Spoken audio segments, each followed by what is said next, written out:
What up, Naughty Steppers? It's Connor Whitmore here again with another video for you on the Nawtystep channel. And today I'm going to be talking about the new EP from Moody Good, released on Never Say Die Records, Goofball. Eddie Jeffries, aka Moody Good, is back with his first EP since 2015's This Is The Investigation, and first piece of music outright since his Music to Go Fuck Yourself 2 volumes from 2017, both of which followed on from his self-titled debut album released in 2014. His first significant work after splitting from one of the most iconic duos in bass music, 16-Bit. Splitting in 2011 with Jeffries going down more overtly musical and experimental avenues as Moody Good, yet still with an undeniably dark and heavy undertone to his music in carrying on from his previous partnership. Since that first album, Jeffries has grown to be recognised as one of the sound design gods of bass music. As I mentioned, notably musical and experimental,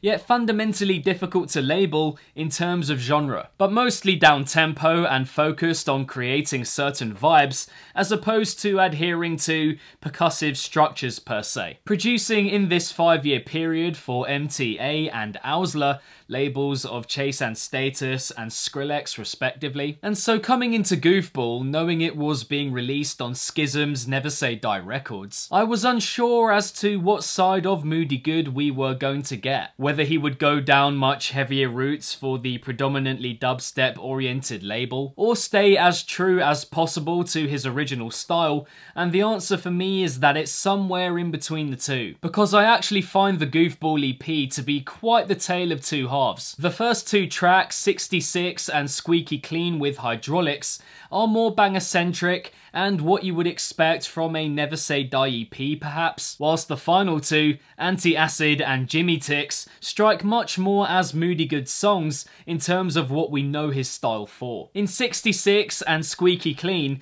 I would say that the focal point of each track is the heaviness. In the former and opener, you have the hard-hitting, skittish, cutting drops that completely seize your attention, which develop well in terms of how the percussion is used, the way that the synths are spaced out, the odd grime vocal littered in, and even though the snares do let the track down slightly for me, it is still quite the enrapturing listen, and it's because of those heavy moments. Likewise, Squeaky Clean is built on its heaviness, in this case a glaring combination of powerful backdrop and properly screechy synths. Not loads going on here on an ideas level, and a big part of me feels that some of these sounds are too withdrawn, but I love the octave changes in these drops, and every main sound has a real presence to it. Interestingly, these first two tracks also have outer-worldly, gloomy interludes, and second drops that are more jittery than the first ones. Alternatively, Anti-Acid and Jimmy Ticks let other aspects of his sound and style have a bigger say. In the former, you have that beautiful opening,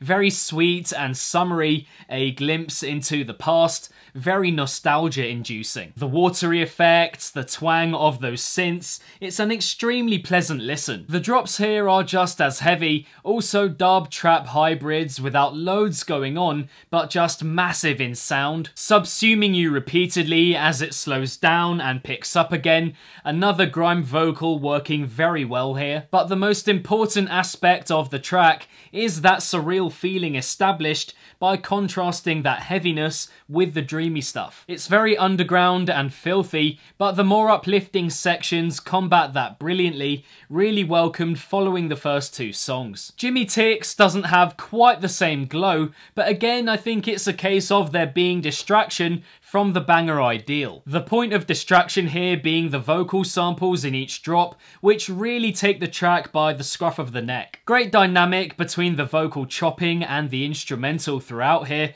playing off each other very nicely. Points where it drags ever so slightly, but I really like that vocal motif running through the song, plants itself in your head. Quite full but ridiculously sharp and clear, with that vocal sample carrying the heaviness along. And that difference between the first and second half is for me essentially what the experience of this EP boils down to. On the one hand, having Jeffries really hone in on the heaviness for this Never Say Die project, and on the other, seeing him tap into his more usual style in bringing other elements to the forefront. Percussion and tempo wise, I would say it's got that vintage, weighty, moody good feel across the 4 tracks, ensuring that Goofball leaves a real mark on you overall. Each track has a good awareness and progression as well. Quite the oral assault in terms of sonic quality, but the easygoing flows and rhythms prevent the tracks from ever getting out of control. A fair few riveting sounds on show, perhaps points where more interesting ones are needed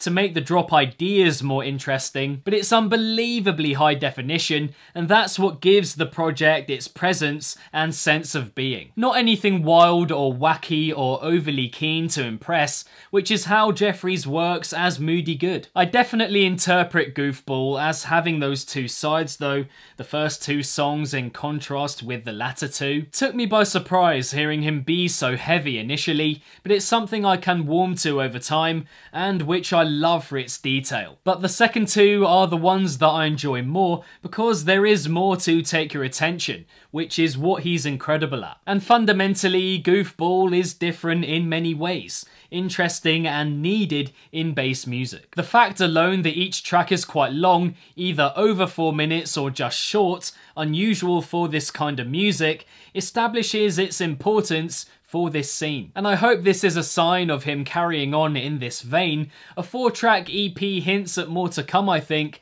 so here's hoping that's the case, whatever label it may be. Now in terms of my favourite on Goofball, then I think I would have to go with Anti-Acid. Just reminds me of his style best, that mix of summery musicality and hard-hitting beats to create something quite freakish and surreal.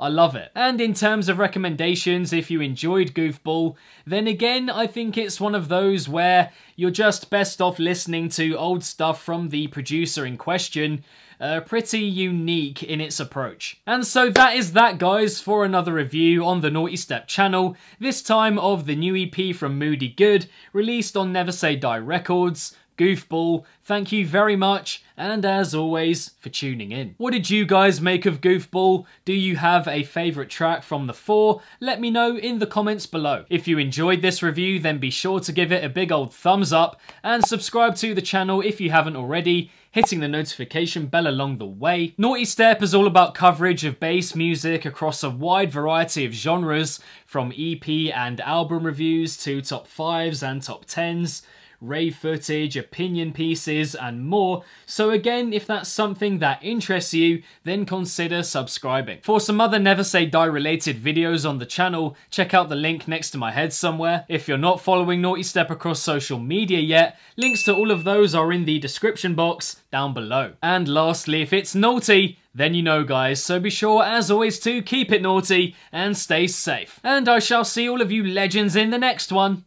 Peace out.